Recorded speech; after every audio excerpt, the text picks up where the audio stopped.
सत श्री अकाल प्यारे विद्यार्थियों, ਤੁਹਾਡਾ ਸਵਾਗਤ ਹੈ ਤੁਹਾਡੇ ਆਪਣੇ YouTube ਚੈਨਲ NSM ਪੰਜਾਬ ਦੇ ਵਿੱਚ। ਅੱਜ ਤੋਂ ਆਪਾਂ ਕਰੰਟ ਅਫੇਅਰ ਸ਼ੁਰੂ ਕਰ ਰਹੇ ਹਾਂ। ਬਹੁਤ ਸਾਰੇ ਬੱਚਿਆਂ ਦੀ ਡਿਮਾਂਡ ਆ ਰਹੀ ਸੀ ਕਰੰਟ ਅਫੇਅਰ ਦੇ ਰਿਗਾਰਡਿੰਗ, ਤਾਂ ਕਰੰਟ ਅਫੇਅਰ ਸ਼ੁਰੂ ਕਰ ਰਹੇ ਹਾਂ। ਤਾਂ ਕਰੰਟ ਅਫੇਅਰ ਅੱਜ ਤੋਂ ਤੁਹਾਨੂੰ ਸੁਨੀਲ ਸਰ ਕਰਾਉਣਗੇ। ठीक है जी, करंट अफेयर एक चीज़ तुसीं दसनी है वीडियो देखने तो बाद, क्योंकि अज आप शुरू कर रहे हैं वो 1 जनवरी 2025 की कर रहे हैं। तो तुसीं अपने कमेंट्स दे विच रिव्यू देने हैं कि करंट अफेयर आपां 1 जनवरी तो ही स्टार्ट करके कंटिन्यू करिए ਜਾਂ ਆਪਾਂ ਮਾਰਚ ਦੇ ਦਿਨਾਂ ਤੋਂ ਸਟਾਰਟ ਕਰ ਦਈਏ ਜੀ, ਜਾਂ ਆਪਾਂ ਟਾਈਪ ਵਾਈਜ਼ ਕਰਾਈਏ। तो ठीक है, एक डैमो की तरह होएगी क्लास, इसनों चंगी तरह देखना है तो अपने कमेंट जरूर करना। तो बाकी इस तरह भी दसना कि समझ आई या कुछ नहीं समझ आया, वो भी अपने कमेंट करना। तो अज कंटिन्यू कर रहे हैं सुनील सर इस क्लास नूं, ते बेहतरीन तरीके नाल कराउणगे। तुहानूं उम्मीद करदा चंगी लगेगी क्लास। फिर भी तुसीं अपने कमेंट्स जरूर करने, अपने दोस्तां नाल भी शेयर करने जे चंगी लगे। ठीक है, ये चीज़ जरूर दसना कि आपां किवें करिए। आपां एक बार इस डैमो कि साडा भी करंट अफेयर दा फस्ट सी, ठीक है, 1 जनवरी 2025 का आप स्टार्ट किया सी।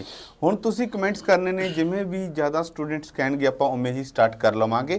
तो अज अपने रिव्यू जरूर दे देना क्लास तो बाद। हुण सुनील सर शुरू कर रहे हैं क्लास। नमस्कार साथियों, और आज की जो क्लास है आपको सर ने बताया कि जैसे अभी हमने करंट शुरू करनी है यहाँ पे, तो करंट जीके जो है बहुत इंपॉर्टेंट रहती है। बिल्कुल बढ़िया से अच्छे वाले क्वेश्चन आते हैं करंट के अंदर। तो आइए फिर आज की क्लास का जो हमारा फर्स्ट क्वेश्चन है वो आपकी स्क्रीन पर और दिख रहा होगा कि 1 जनवरी 2025 से है। वो आपने बाद में बताना है कि जनवरी से शुरू करनी है करंट या फिर मार्च से शुरू करनी है। एक बार आप बताना। आज की जो हमारी क्लास है वो जनवरी से रहने वाली है। ठीक है, तो आज की क्लास का हमारा जो फर्स्ट क्वेश्चन है ये आपकी स्क्रीन पर आपको दिख रहा होगा।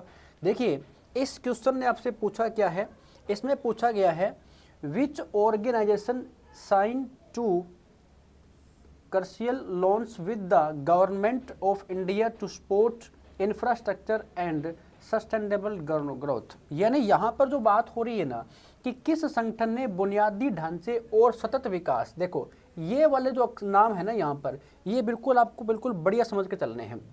समर्थन देने के लिए भारत सरकार के साथ 2 महत्वपूर्ण ऋणों के ऊपर, यानी यहाँ पर जो हस्ताक्षर हुए हैं 4 ऑप्शन आपको दे रखे हैं, इनमें से कौन सा ऑप्शन करेक्ट है ये वाली बात आपसे पूछी गई है।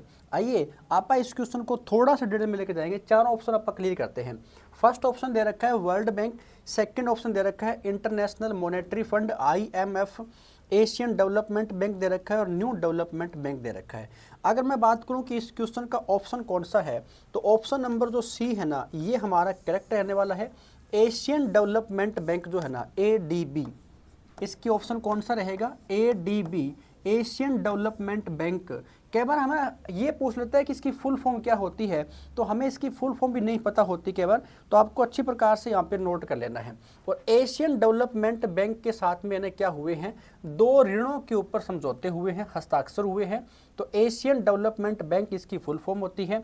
अगर ये पूछे कि कितने मिलियन डॉलर, तो 850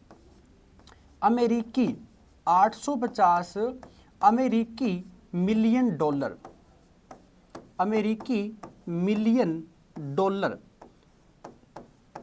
इतने ऋण के ऊपर क्या बना है, एक समझौता बना हुआ है, इतने ऋण के ऊपर एक हस्ताक्षर हुआ है। तो याद रखना एशियन डेवलपमेंट बैंक के साथ हुआ है। तो याद रखना कि बुनियादी ढांचे और सतत विकास को समर्थन देने के लिए जो इंडियन गवर्नमेंट है इसने किसके साथ में, तो एशियन डेवलपमेंट बैंक के साथ में समझौते किए हैं। ये तो इसका ऑप्शन हो गया। वर्ल्ड बैंक का बात कर लेते हैं।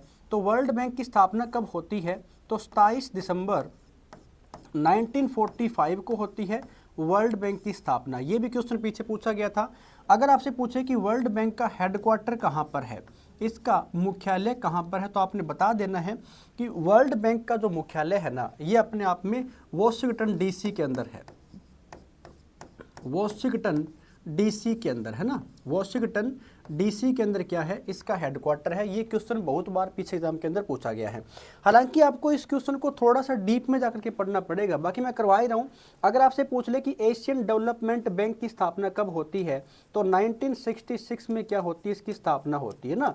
ADB, एशियन डेवलपमेंट बैंक की स्थापना कब होती है, 1966 के अंदर होती है। अगर पूछ ले कि एशियन डेवलपमेंट बैंक का जो हेडक्वार्टर है, जो इसका मुख्यालय है, वो कहाँ पर है, तो वो है मनीला के अंदर। और मनीला कहाँ पर है, तो ये फिलीपींस के अंदर है। मनीला कहाँ पर है, फिलीपींस के अंदर है ना। मनीला कहाँ पर है? ये फिलीपींस के अंदर है। यहाँ पर याद रखना कि एडीबी का मुख्यालय कहाँ पर है, हेडक्वार्टर कहाँ पर है, तो आपने बताना है मनीला के अंदर रहने वाला है। एक ऑप्शन दे रखा है इंटरनेशनल मॉनेटरी फंड यानी IMF, इसकी फुल फॉर्म क्या होती है? IMF लिखा आपको मिल जाएगा, इंटरनेशनल मॉनेटरी फंड। तो इसका भी हेडक्वार्टर सेम ही है। इसकी स्थापना भी कब होती है? 27 दिसंबर 1945 को होती है। और इसका भी हेडक्वार्टर कहाँ पर रहेगा? तो दोनों का हेडक्वार्टर एक ही जगह पर है। किसका? वर्ल्ड बैंक का हेडक्वार्टर भी और जो इंटरनेशनल मॉनेटरी फंड है इसका हेडक्वार्टर भी, दोनों का हेडक्वार्टर वॉशिंगटन DC के अंदर है। दोनों की स्थापना एक दिन होती है। इस क्वेश्चन का ऑप्शन कौन सा है? ऑप्शन नंबर जो हमारा C है ये बिल्कुल करेक्ट रहेगा। एशियन डेवलपमेंट बैंक अगर आपसे पूछा जाए ना तो आप लोग बता दोगे, है ना। तो करंट की क्लास का आज का हमारा फर्स्ट क्वेश्चन कवर होता है। ज़्यादा हम डीप में नहीं जाएंगे। ज़्यादा डीप में जाने को ना पता है क्या होता है, फिर हमारे क्वेश्चन कम हो पाएंगे, जिससे फिर हम करंट ठीक से पढ़ नहीं पाएंगे। तो मैं जो इंपॉर्टेंट चीज़ें हैं वही बता करके आपको आगे बढ़ रहा हूँ। ऐसा नहीं है कि सारा क्वेश्चन आप बिल्कुल डीप में लेके चलेंगे। आइए फिर आगे बढ़ते हैं और अगला क्वेश्चन क्या कहता है आप देख लेते हैं। नेक्स्ट में इसने आपसे पूछा है कि बताइए which country will host the inaugural world audio visual entertainment summit waves. ये देखो, ये जो नाम आते हैं ना ऐसे वाले, इनकी फुल फॉर्म आपको पता होनी चाहिए यहाँ पर। तो फुल फॉर्म देखो यहाँ पे दे रखी है आपको इसके बारे में। यहाँ से इसकी फुल फॉर्म शुरू हो जाती है और कहाँ तक? यहाँ तक इसकी फुल फॉर्म है, याद कर लेना। इन फरवरी 2025 के अंदर ये कह रहा है कि फरवरी 2025 में प्रथम विश्व ऑडियो विजुअल मनोरंजन शिखर सम्मेलन, जो ये वाली पॉइंट दे रखा है ना, इसकी फुल फॉर्म है ये। मेजबानी कौन सा देश करेगा? अब देखो मेजबानी इसमें हो चुकी है, कौन सा देश करेगा नहीं, किस देश ने मेजबानी की है। अब ये क्वेश्चन ऐसे बन जाएगा। तो इस क्वेश्चन का ऑप्शन रहेगा ऑप्शन नंबर A, इंडिया यहाँ पर ऑप्शन रहने वाला है। इंडिया में अगर कहूँ तो कब से कब तक? ये 5 से लेकर के ना 9 फरवरी 5 से 9 फरवरी 2025 तक की बात थी। 5 से 9 फरवरी 2025 तक ये मेज़बानी किसके द्वारा की गई थी? ये लिखा है ना यहाँ पे, होस्ट लिखा हुआ ये रहा कि होस्ट कौन सा देश कर रहा है यहाँ पर।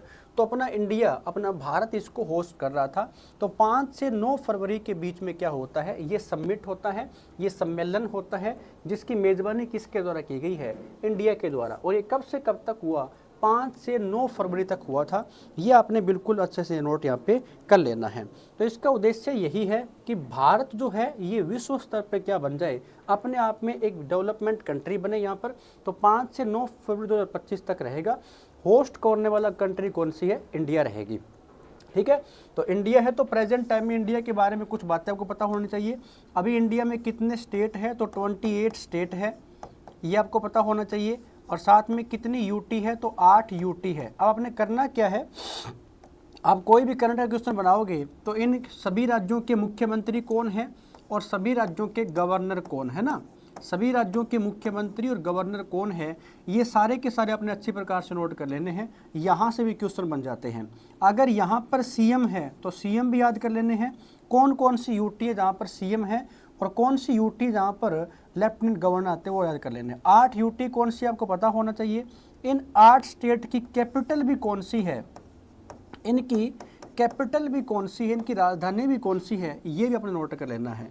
तो बात किसकी हो रही थी? इंडिया की बात हो रही है। और ये विजुअल जो मनोरंजन शिखर सम्मेलन हुआ था 5 से लेकर के 9 फरवरी के बीच में होता है। और कहाँ पर हुआ है, यानी किस देश ने इसको होस्ट किया है, किस देश ने इसकी मेज़बानी की है? तो ये अपने देश ने मेज़बानी की है, जिसका नाम क्या रहेगा? इंडिया, यानी भारत रहेगा। आइए फिर आगे बढ़ेंगे स्टूडेंट्स। अगला क्वेश्चन क्या कहता है आप देख लेते हैं। भारत के साथ किस देश ने, अगर देखो यहाँ पे बात क्या दे रखी है, किस देश ने आर्थिक सहयोग और व्यापार समझौते ECTA के 2 वर्ष पूरे कर लिए हैं, जिसका लक्ष्य 2030 तक व्यापार को 100 बिलियन ऑस्ट्रेलियाई डॉलर तक पहुंचाना है। अब अगर देखो थोड़े से माइंड का यूज करोगे ना आप, तो कई बार क्या होता है, एग्जामिनर जैसे क्वेश्चन पूछता है ना, वो स्टूडेंट को कंफ्यूज करता है। हालांकि इस क्वेश्चन का जो ऑप्शन है ना, वो इसके क्वेश्चन के अंदर ही दे रखा है। इसने आपको ऑप्शन 4 दे रखे हैं यहाँ पे ना। कौन सा ऑप्शन दे रखा है? पहला United states, United kingdom, Canada और एक है ऑस्ट्रेलिया। तो इनमें से कौन सा ऑप्शन रहने वाला है ये आपने यहाँ पे बताना है। देखो इसके अंदर अगर मैं बात करूँ यहाँ पर, तो टोटल कितने 100 बिलियन डॉलर की बात हो रही है, और वो भी कौन से बिलियन की बात हो रही है, ऑस्ट्रेलियाई बिलियन की बात हो रही है ना। टोटल 100 बिलियन ऑस्ट्रेलिया डॉलर की बात हो रही है। तो इस क्वेश्चन का ऑप्शन भी कौन सा हो जाएगा, ऑस्ट्रेलिया हो जाएगा। मैंने क्या कहा आपको कि यहाँ पर थोड़ा सा अगर आप दिमाग का यूज़ करोगे, थोड़े से माइंड का यूज़ करोगे ना आप, तो क्वेश्चन के अंदर ही ऑप्शन दिया रहता है। तो इंडिया ने क्या लक्ष्य रखा है, भारत जो है ना उसने आर्थिक सहयोग और व्यापार समझौते के 2 वर्ष पूरे कर लिए हैं। लक्ष्य क्या था कि 2030 तक है ना व्यापार को 100 बिलियन ऑस्ट्रेलिया डॉलर तक पहुंचा देंगे।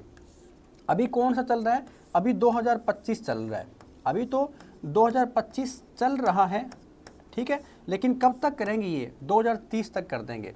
तो 100 बिलियन ऑस्ट्रेलियाई, तो हमारा ऑप्शन भी कौन सा हो जाएगा, ऑस्ट्रेलिया हो जाएगा, ठीक है। बाकी यूनाइटेड स्टेट्स है, आपने याद कर लेने हैं। देखो मैं ज़्यादा नहीं करवा रहा, अगर ज़रा डीप में कराऊंगा तो फिर क्वेश्चन हम 2 या 3 कर पाएंगे। आपने करना क्या है कि यहाँ का प्रेसिडेंट कौन है अभी, ये सारी चीज़ नोट कर लेनी है, ठीक है। तो यूएसए का प्रेसिडेंट कौन आता है अभी, डोनाल्ड ट्रंप, आपने नाम सुन रखा होगा, डोनाल्ड ट्रंप। ये अभी क्या है, अभी यहाँ के क्या है, ये प्रेसिडेंट रहते हैं। ऐसे अपने करने हैं यूनाइटेड किंगडम के, कनाडा के, और यहाँ पर उसका ऑप्शन कौन सा है, ऑप्शन नंबर रहेगा हमारा ऑस्ट्रेलिया। यहाँ तक तो क्वेश्चन मैंने करवाया है। अब आपने करना क्या है, इन सभी जो कंट्रीज़ है इनकी कैपिटल कौन सी है ये आपने नोट कर लेना है। इनके जो प्रेसिडेंट है वो कौन से हैं ये खुद से नोट कर लेना है। तभी तो मैं कहता हूँ ना, अब मान लो क्वेश्चन दे दिया आपको ऑस्ट्रेलिया से, तो ऑस्ट्रेलिया की जो राजधानी है ये कौन सी है ये भी आपने बताना है। तो आपने कमेंट करके ये बताना है ऑस्ट्रेलिया की कैपिटल कौन सी है या यूनाइटेड स्टेट की कैपिटल कौन सी है, ये आपने कमेंट करके हमें जरूर बताना है। कमेंट का रिप्लाई आपको मिल जाएगा, और किसी प्रकार के डाउट लगे तो कमेंट ज़रूर करना, ताकि लगे कि आपकी जो डाउट है हम उसको क्लियर कर पाएँ, है ना।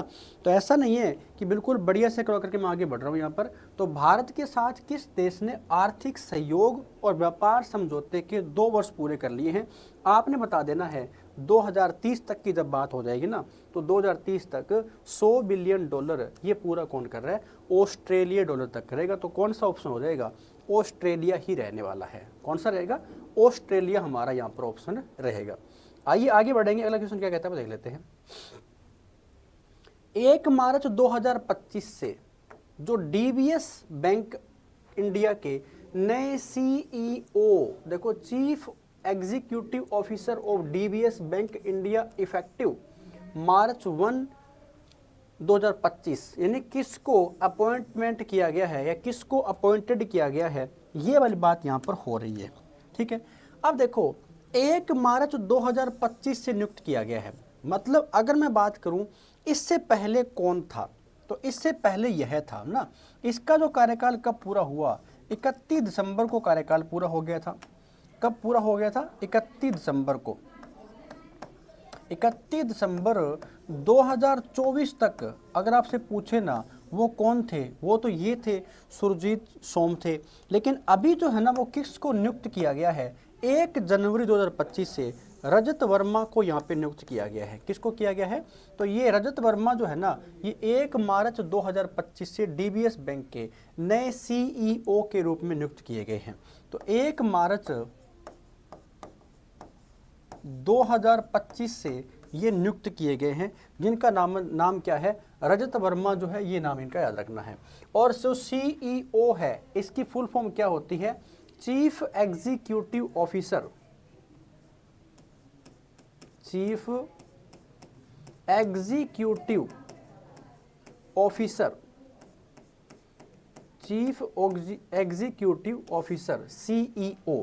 तो याद रखना कि who has been appointed as the new CEO DBS bank. अब आपने कमेंट करके बताना है डीबीएस बैंक की फुल फॉर्म क्या होती है।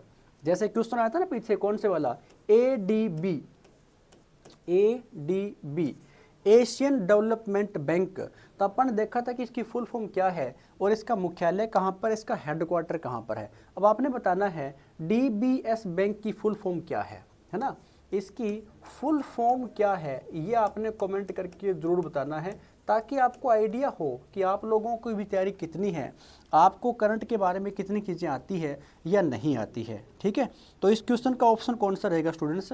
ऑप्शन नंबर जो हमारा सी है ये बिल्कुल करेक्ट रहेगा। रजत वर्मा, और रजत वर्मा को कितने वर्ष का अनुभव है? तो बैंक के मामले में इस व्यक्ति को टोटल 27 वर्षों का अनुभव है। 27 वर्षों का क्या है, इसको अनुभव है। ये वाली बात आपने नोट कर लेनी है। तो इस क्वेश्चन का ऑप्शन क्या है? ऑप्शन नंबर हमारा रहेगा रजत वर्मा। ठीक है, ये हो जाएगा। यहाँ पर आगे चले, अगला क्वेश्चन क्या है देख लेते हैं। सीआरपीएफ के कार्यवाहक महानिदेशक के रूप में किसे नियुक्त किया गया है? Who has been appointed as the officiating director general of the CRPF. ये देखो, सबसे पहले आपको ये पता हो कि सीआरपीएफ की फुल फॉर्म क्या होती है। सीआरपीएफ की फुल फॉर्म क्या होती है, यानी इसको अपन बोलते हैं केंद्रीय रिजर्व पुलिस बल।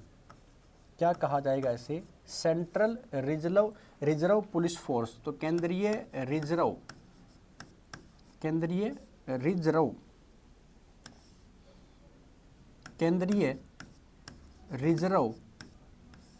पुलिस बल, केंद्रीय रिजर्व पुलिस बल, या फिर अगर मैं कहूँ तो सेंट्रल रिजर्व पुलिस फोर्स, है ना, सीआरपीएफ। ये पॉइंट यहाँ पे बन जाता है।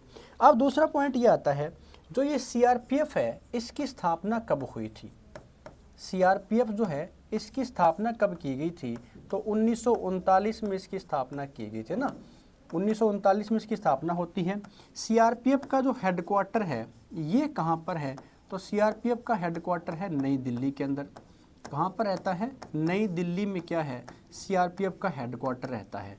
तो इसकी फुल फॉर्म पूछे तो बता दोगे आप? Central reserve police force. क्या नाम दे रखा है? सेंट्रल रिजर्व पुलिस फोर्स, ये इसकी फुल फॉर्म रहती है। इसका हेडक्वार्टर पूछेगा नई दिल्ली के अंदर, स्थापना पूछे 1939 के अंदर हुई थी। अब इसने पूछा है कि महानिदेशक के रूप में किसे नियुक्त किया गया है, और वो भी कार्यवाहक के रूप में नियुक्त किया गया है। ये वाली बात आपसे पूछी गई है।